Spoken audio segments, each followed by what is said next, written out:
नमस्कार, आप देख रहे हैं न्यूज समय तक और मैं हूं आपके साथ अमन त्रिवेदी। आइए नजर डालते हैं आज की ताजा खबरों पर। सिर्फ 10 मिनट में, पर अभी तक आपने इस वीडियो को लाइक नहीं किया तो लाइक कर दीजिए। संसद के मानसून सत्र के चौथे दिन भी जमकर हंगामे के साथ बजट पर हुई चर्चा। केंद्रीय मंत्री किरेन रिजिजू बोले, जनादेश का अपमान कर रहा विपक्ष, सिर्फ बजट पर हो चर्चा। वहीं कांग्रेस सांसद चरणजीत सिंह चन्नी बोले, युवाओं को मारा जा रहा, किसानों को खालिस्तानी बता रहे, मणिपुर हिंसा ये सब इमरजेंसी ही है।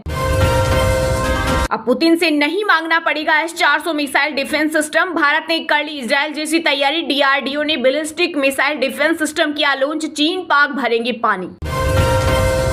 राष्ट्रपति भवन के दरबार हॉल और अशोक हॉल के नाम बदले। अब दरबार हॉल को गणतंत्र मंडप और अशोक हॉल को अशोक मंडप कहा जाएगा। दरबार हॉल में राष्ट्रीय पुरस्कार वाले समारोह आयोजित किए जाते हैं, जबकि अशोक हॉल मूल रूप से एक बॉलरूम था।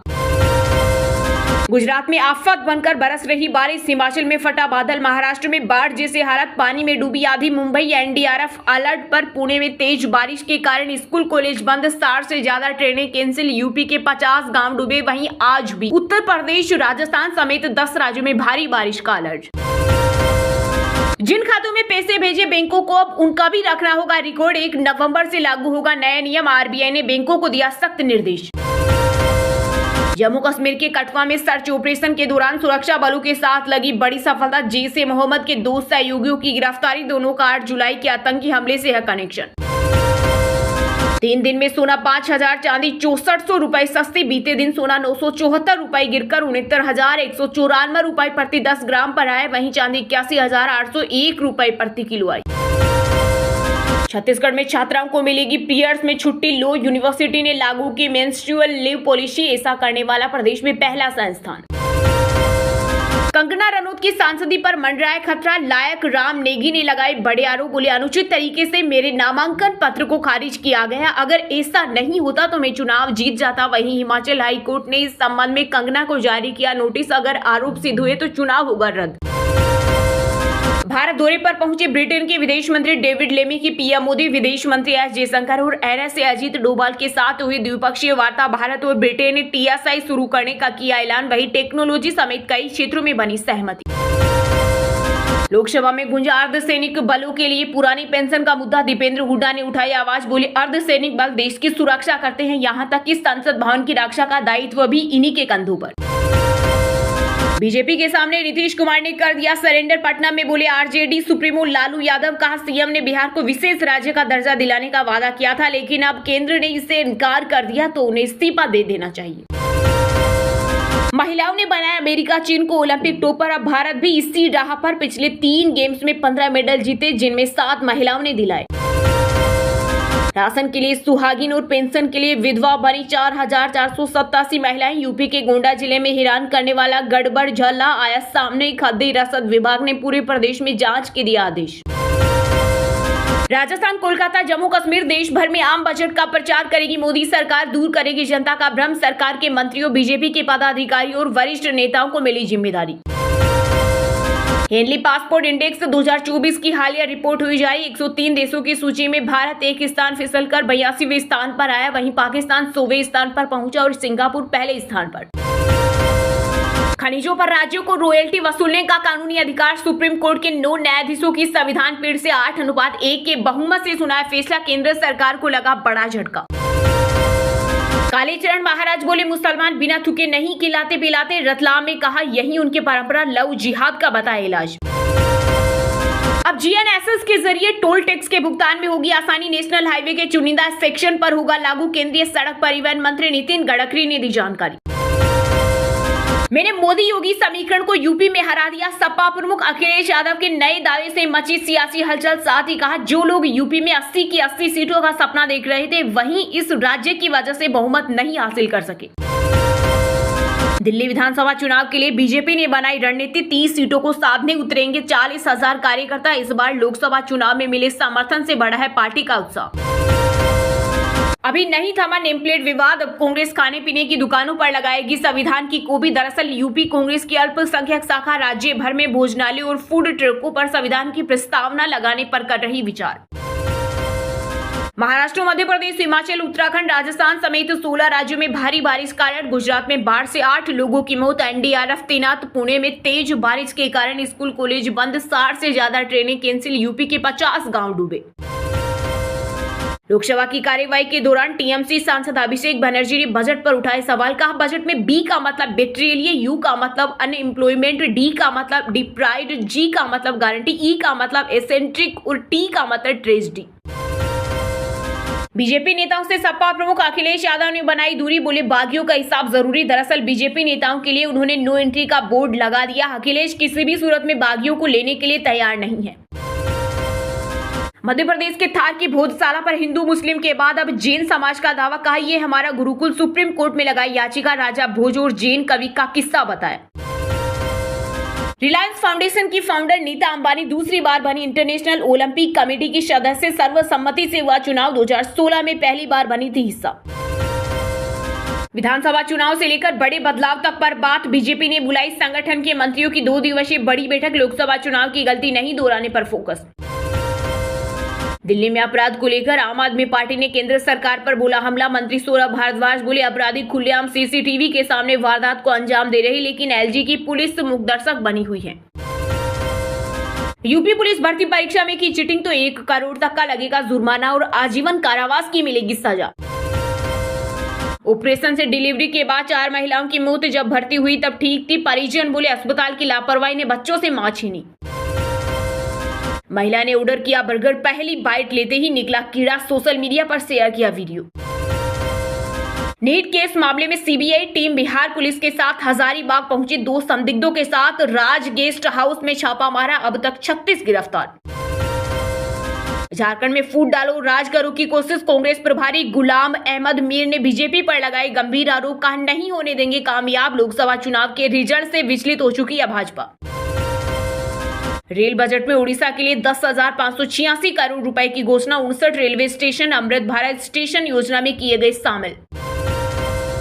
पेपर लीक में कांग्रेस के आधा दर्जन नेता शामिल। राजस्थान की भाजपा सरकार में मंत्री पद से इस्तीफा देने वाले वरिष्ठ नेता किरोड़ी लाल मीणा बोले, आरपीएससी चेयरमैन ने किए कबाड़े, कार्यवाही नहीं हुई तो मैं सत्याग्रह करूंगा। महाराष्ट्र के डिप्टी सीएम अजित पवार ने केंद्रीय गृह मंत्री अमित शाह से की मुलाकात। आगामी विधानसभा चुनाव में सीट बंटवारे को लेकर हुई चर्चा। बिहार में अब लिफ्ट और एस्केलेटर के लिए करवाना होगा रजिस्ट्रेशन। 20 साल की होगी लिमिट। नीतीश सरकार ने विधानसभा में पारित किया विधेयक। मूसलाधार बारिश से मुंबई, पुणे समेत राज्य के कई हिस्सों में आम जनजीवन हुआ प्रभावित। 15 सोसाइटी में घुसा पानी। स्कूल, कॉलेज, दफ्तर सब बंद। अमेरिकी राष्ट्रपति बाइडेन के हटते ही कमला हैरिस की लगी लॉटरी। एक दिन में ही जुटाई $100 मिलियन। समर्थन में उतरे कई दिग्गज बिजनेसमैन। उत्तराखंड की रेल परियोजनाओं को बजट में मिले 5,131 करोड़ से मिलेगी रफ्तार। 2026 तक पूरा होगा ऋषिकेश कर्णप्रयाग रेल परियोजना का काम। दिल्ली यूनिवर्सिटी ने अंडर ग्रेजुएट कैंडिडेट के लिए बदले नियम। अब यूजी स्टूडेंट को पास होने के लिए लाने होंगे 63% अंक। उद्धव ठाकरे और अजित पवार को फंसाना चाहते थे महाराष्ट्र के deputy CM Devendra Fadnavis. NCP नेता अनिल देशमुख बोले, मेरे पास उनका वीडियो। यूपी में संविदा आउटसोर्सिंग भर्तियों में आरक्षण देने की तैयारी। योगी सरकार उपचुनाव से पहले कर सकती है ऐलान। उत्तराखंड से लेकर मुंबई, आंध्र प्रदेश तक भारी बारिश से मची तबाही। वहीं जम्मू, हिमाचल, पंजाब और हरियाणा सहित कई राज्यों के लिए अलर्ट जारी। विधानसभा चुनाव की टिकट को लेकर मची होड़। हरियाणा कांग्रेस में एक सीट पर 10 उम्मीदवार। 90 सीटों के लिए आए 900 आवेदन। बांग्लादेशियों की घुसपैठ बढ़ रही। भाजपा सांसद निशिकांत दुबे बोले, झारखंड में 10% कम हुए आदिवासी घुसपैठिया। आदिवासी महिलाओं के साथ कर रहे शादी। तेलंगाना के उप मुख्यमंत्री और वित्त मंत्री भट्टी विक्रमार्क ने विधानसभा में 2.51 लाख करोड़ रुपए का बजट किया पेश। सरकार ने बजट में गरीब, महिला और किसानों पर दिया ज्यादा ध्यान। नेम प्लेट का मामला फिर पहुंचा सुप्रीम कोर्ट। अब समर्थन में डाली गई याचिका। कहा, इसे जबरन सांप्रदायिक रंग न दिया जाए। शिव भक्तों की आस्था का हो सम्मान। पंजाब को बजट में कुछ नहीं मिला। देश में अघोषित आपातकाल लागू। संसद में जालंधर से कांग्रेस सांसद चरणजीत सिंह चन्नी ने मोदी सरकार पर बोला हमला।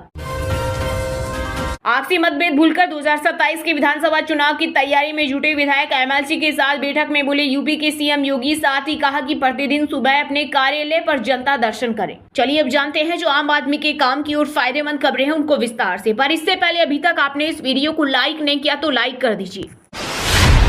संसद के मॉनसून सत्र के चौथे दिन भी हंगामे के साथ बजट पर हुई चर्चा। केंद्रीय मंत्री किरेन रिजिजू बोले जनादेश का अपमान कर रहा विपक्ष, सिर्फ बजट पर हो रही चर्चा। वहीं कांग्रेस सांसद चरणजीत सिंह चन्नी बोले युवाओं को मारा जा रहा, किसानों को खालिस्तानी बता रही मणिपुर हिंसा, ये सब इमरजेंसी ही है। संसद के मॉनसून सत्र के चौथे दिन भी दोनों सदनों में हंगामे के साथ बजट पर चर्चा शुरू हुई। इस दौरान विपक्ष की तरफ से सबसे पहले पूर्व सीएम और कांग्रेस सांसद चरणजीत सिंह चन्नी ने कहा कि बजट में पंजाब को कुछ नहीं मिला, यहाँ इतनी बाढ़ आई, केंद्र सरकार ने क्या किया। पिछले 10 साल में डॉलर की कीमत 25 रुपए बढ़ गई। डॉलर के मुकाबले जो रुपया गिरा उसके बारे में मोदी जी ने कुछ नहीं कहा, देश जवाब मांग रहा है। चन्नी ने कहा मोदी जी ने कहा कि जिस देश का रुपया कमजोर होता है उस देश का प्रधानमंत्री कमजोर होता है। आज मैं कहना चाहता हूं कि आज देश की इकोनॉमी गिर रही है, रुपया कमजोर हो रहा है। पिछले 10 साल में पेट्रोल की कीमतें लगातार बढ़ी है, देश लगातार गरीब होता जा रहा है, देश का पैसा कहां जा रहा है। कांग्रेस सांसद ने कहा पंजाब में सिद्धू मूसेवाला जैसे युवाओं को मारा जा रहा है, किसानों को खालिस्तानी बताया जा रहा है। मणिपुर हिंसा, हाथरस, रेप केस, पहलवानों से हिंसा, ये सब इमरजेंसी ही है। इससे पहले लोकसभा में संसदीय कार्य मंत्री किरेन रिजिजू ने कहा बजट सत्र में सिर्फ बजट पर चर्चा होनी चाहिए। जनता ने प्रधानमंत्री नरेंद्र मोदी को जनादेश दिया, आप इसका अपमान करने की कोशिश कर रही हैं, यह बिल्कुल ठीक नहीं है। विपक्ष छोटे किसानों, आदिवासियों के लिए किए गए प्रावधानों पर चर्चा क्यों नहीं करती। रिजिजू ने यह बोलते ही विपक्ष के सांसद हंगामा करने लगे। इस पर स्पीकर ओम बिरला ने सभी सांसदों से मर्यादा बनाए रखने की अपील की। वहीं राज्यसभा में आप सांसद राघव चड्ढा ने महंगाई के मुद्दे पर मोदी सरकार को घेरा। उन्होंने कहा कि देश में आज जो आर्थिक स्थिति है उसके कारण ही बीजेपी का लोकसभा चुनाव में ये हाल हुआ, थाली का बजट बिगड़ गया है। 2014 के मुकाबले आज कई चीजों के दाम आसमान छू रहे हैं। आप सांसद चड्ढा ने आगे कहा कि सरकार के टैक्स इंग्लैंड की तरह बहुत ज्यादा है, लेकिन सुविधाएं सोमालिया की तरह बदतर है। चुनाव में बीजेपी की दुर्दशा के 3 कारण है, इकोनॉमी, इकोनॉमी और इकोनॉमी।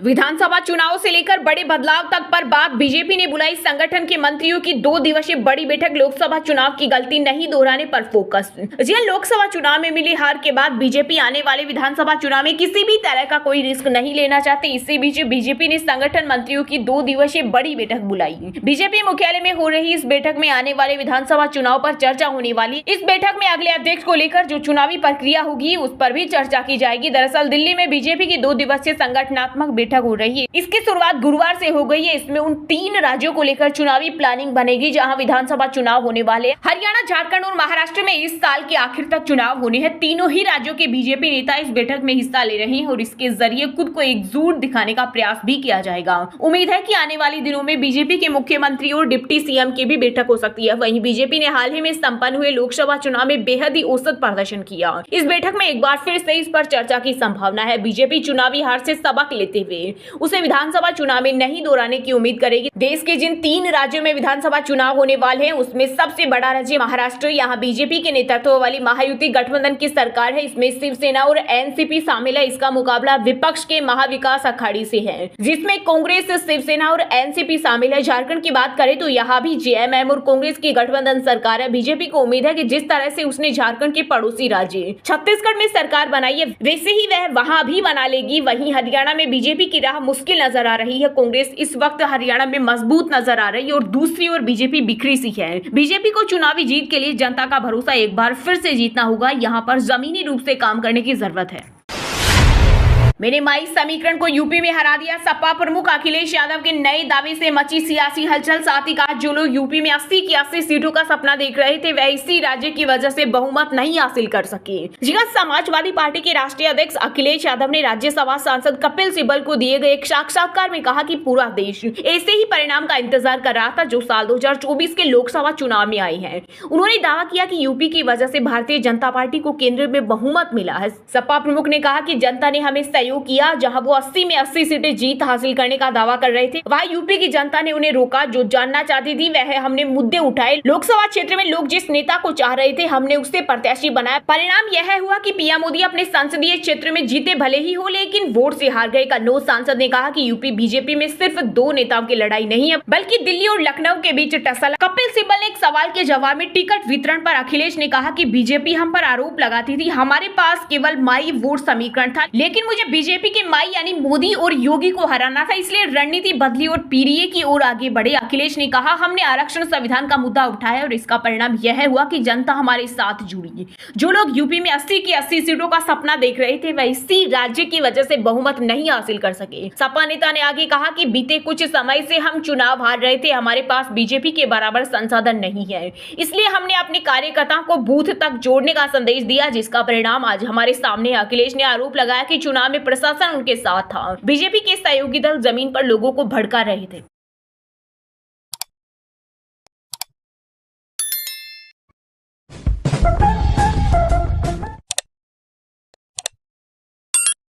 फिलहाल खबर में इतना ही। तब तक के लिए देखते रहिएगा न्यूज समय तक और दीजिए यानी हमें यानी कि अमन त्रिवेदी को इजाजत। नमस्कार।